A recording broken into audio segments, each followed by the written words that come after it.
Finish him!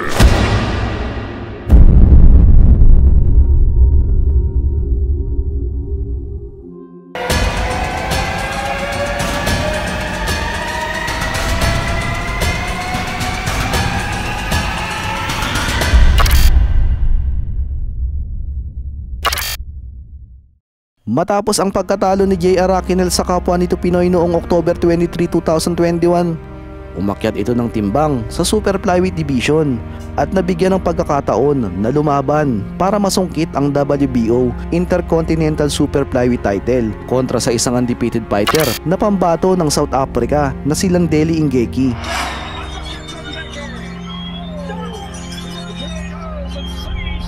Pero bago tayo mag-umpisa, nais ko muna magpasalamat dahil napadaan ka dito sa ating maliit na channel. October 23, 2022, isang kababayan nating Pinoy na tubong Negros Occidental ang dumayo sa bansang London upang sagupain ang isang undefeated African fighter na si Landeli Ngeki. Sa laban na ito, nakataya ang bakanting WBO Intercontinental Flyweight title. Bukod sa pangarap na maiuwi ang titulo at karangalan, sa edad na 25 anyos, bit-bit ni J.R. Raquinel ang kartada na 12 win, 9 knockouts, 2 losses at 1 draw. Samantalang ang kalaban nitong Aprikano ay may malinis na record na 9 win, 4 knockout, 0 loss at 1 draw.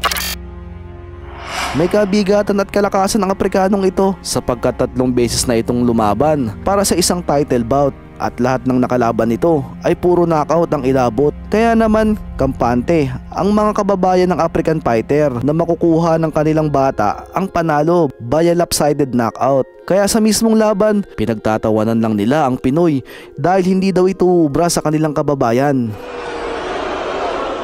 Unang tinawag at umakyat ang inaakala nilang mahinang nilalang na Pinoy. Pagpasok naman ng Aprikano, grabe ang hiyawan ng mga taong naroon at halos lahat ay puro taga-suporta nito.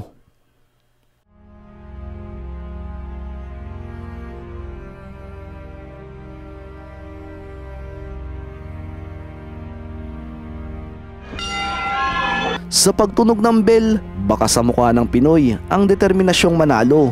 Subalit kalakip nito ang maingat na paghihintay kung kailan ito makakapaglapag ng mga alas na magbibigay sa kanya ng tagumpay. Against South Africa. So far round it is 1 each. Down goes the South African Landeli Ngeki. The referee said there was not a knockdown. Again, Brian, Southpaw versus Orthodox, and the South African much significantly taller than his opponent. Yeah, and he's never lost. I mean, 10 fights and no losses. That's a good showing.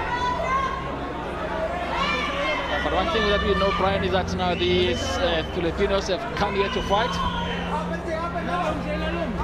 And there's Rapino. Well, we saw in our last fight, we saw Filipino win. What is getting the South African, Brian? These are big punches coming from Rapino. And he's the southpaw. He is definitely hitting Ngeki. No, Ngeki doesn't like it. And I'm looking at his body, Brian. He looks dry, so he might not maybe be still didn't have a good warm-up. I can hardly see any sweat on his body, the South African Ngeki. So maybe he's been caught cold in the first round. Yeah, we saw that earlier on as well, Pete, where a young man was cold and he warmed up and he still got knocked out.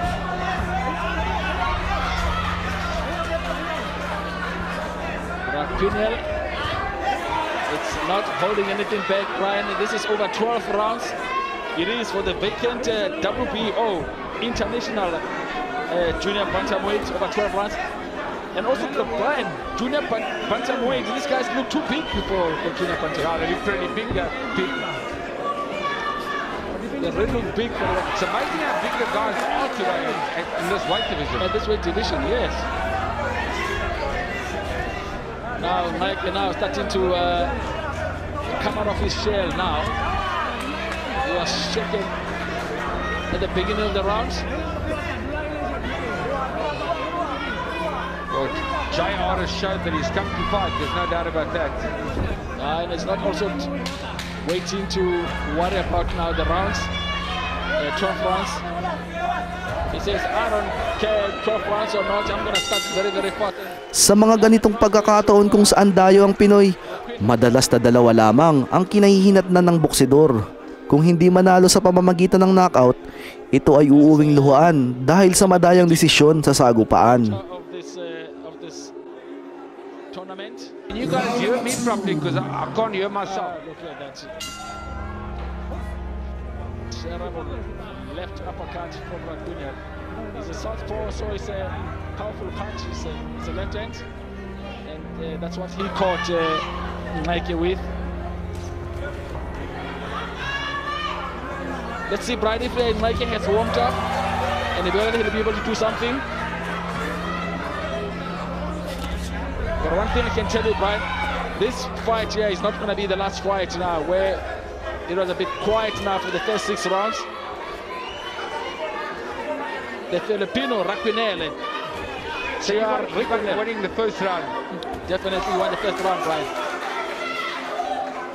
And now Mikey is trying to come back into the fight now, hoping to win the round number 2. He cannot afford to win the first 2 opening rounds in a row.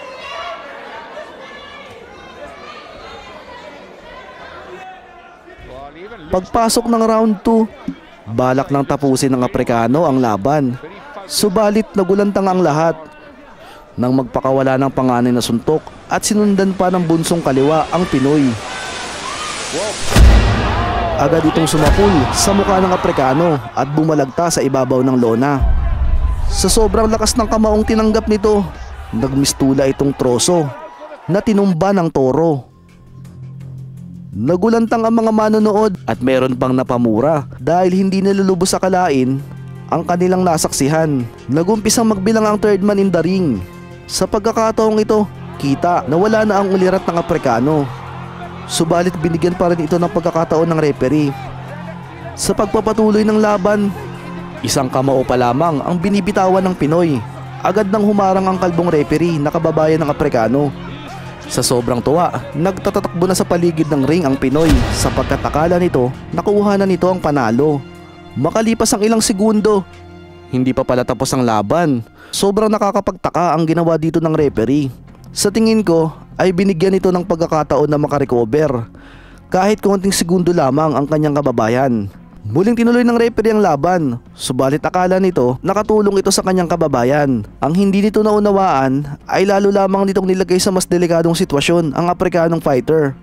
Sa kabilang banda naman, talagang gustong tapusin ng Pinoy ang laban.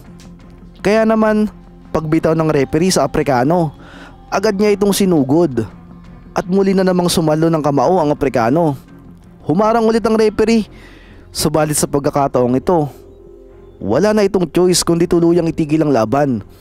Dahil napagtanto nito na baka mas malala pang parusa ang matanggap ng kababayan niya kung patuloy pa rin niyang dadayain ng Pinoy.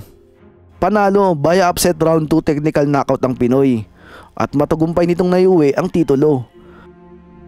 Sa mga hindi po lubos na nakakilala sa ating bida, si JR Raquinel po ay tubong Negros Occidental. Nagumpisa itong maging profesional na boksidor noong 2014 at sa unang 3 magkakasunod na laban nito sa pro boxing ay puro knockout ang inabot ng kalaban. Sa kasalukuyan, si JR Raquinel po ay nasa super flyweight division at nasa top 10 rankings sa buong mundo kung saan merong 750 na kalahok. Kung nagustuhan mo naman ang ating video ay baka pwede mo naman akong iwanan ng isang comment, like, subscribe at magkita-kita po tayong muli sa ating mga susunod na video. Maraming salamat po.